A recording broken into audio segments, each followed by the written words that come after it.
Hi, and welcome to Prepared Trading. Today we want to look at risk capital and how to measure risk appropriately.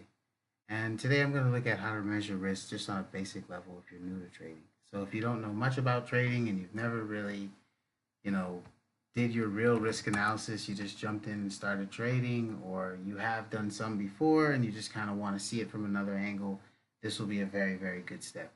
So today I want to start off with just looking at a few stocks. So normally when you trade, you normally try to look at, how much you're going to be risking versus how many shares you have on when you take a trade.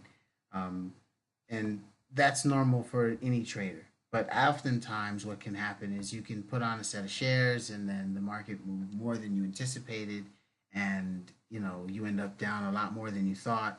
Or on the flip side, you end up making a lot more than you made. And either way, you probably weren't sure how to calculate it. So today, I kind of want to go into some of that, and let's just kind of dive into it. So on Amazon here, if we look at this, let's start off with Amazon on a 5 minute chart. So what I like to do is just measure the bars on the chart, right? So if we look at Amazon here, we go from 1565 on the side here to 1568. So from 65 to 68 is about $3. So on 100 shares, that would be about $300 if you were long this. Just basic math and things like this.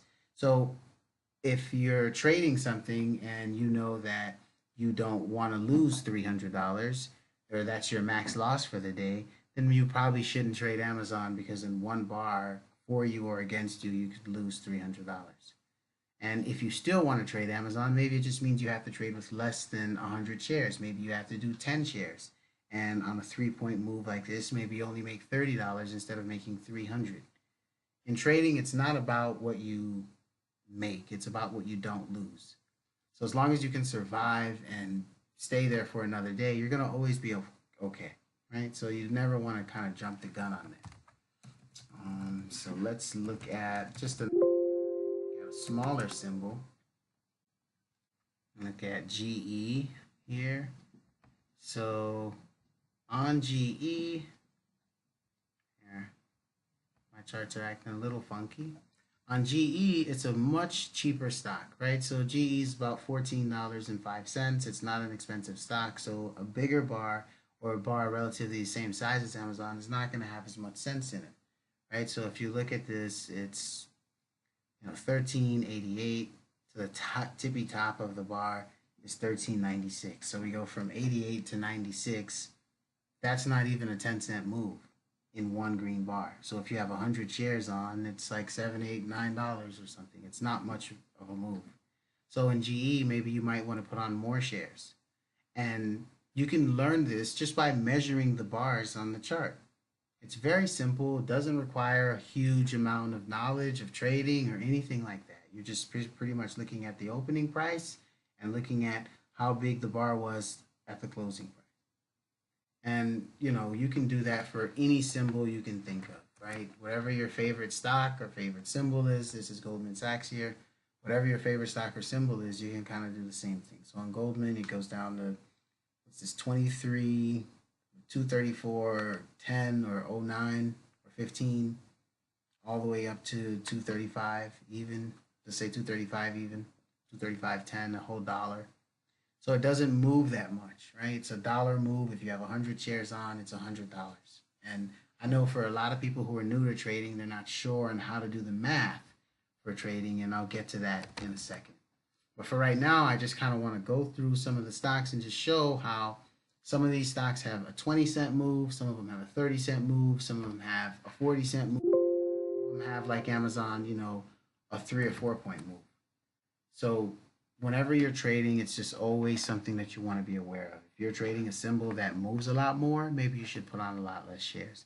If you're trading a symbol that moves a lot less or it's a cheaper stock, then maybe you want to have on more shares and be a little bit more aggressive. This is another one we can look at here in Alcoa.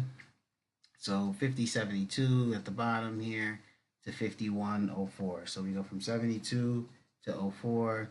That's about 32 cents, right? Give or take. And 32 cents, if you have 100 shares on, that'd be $32.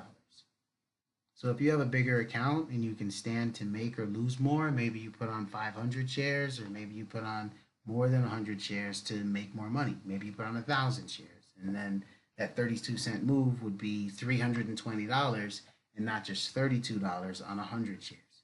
Or maybe you have a smaller account and you want to stay in for this whole move up.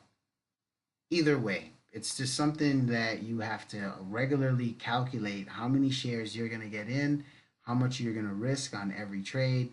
So if you get in here on this bar and you say your stop is down here at this bar, you know, when this bar first opens up 50.71 and your stop is down here at 50.57, you know, from 71 to 57, you know, that's about, you know, 13, 14 points or 11, 12 points, whatever. And, you know, if you have 100 shares on, that's probably $14, $15. If you have 1,000 shares on, that's probably $140, $150, or 100, whatever, you know, the math is between there.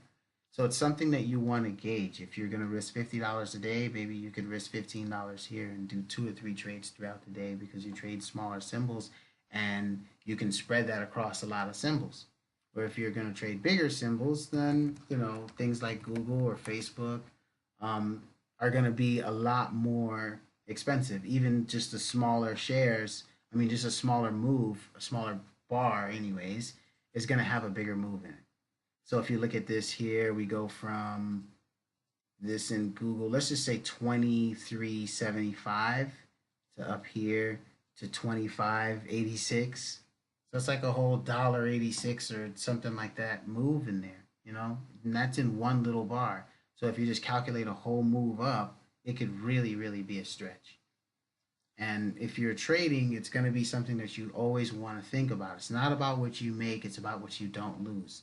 And if you're constantly aware that, hey, you know, I trade Amazon and there's a lot of big moves in here, even on the small bars, I'm just going to start off trading Amazon, but I'm going to have to trade it with less shares because the same amount of money you make is the same amount of money you could lose. And if you have on a smaller share size to begin with, you'll always have a better base of trading, you know? So without further ado, I'll just break open this Excel file here. And this is also something good to look at if you're new to trading, just calculating how much shares you have on, entry price, exit price, how much you made, and then what was the cent move on there. So on this example here, we have an entry price of 36.52, we have an exit price of 37.89, and then you made $137 because you have 100 shares on, and the cent move was $1.37. And that would be for anything that I put in, right? So let's say if you put in $25.25,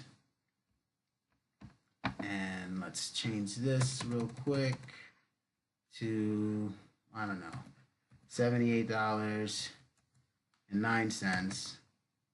I mean, that'd be a huge move if you were trading that, right? Because it'd be a 53-point move. And that would be something like on earnings or something, a ridiculous move. But in real life, you know, moves don't really happen that big. So let's say if it was just a 25-25.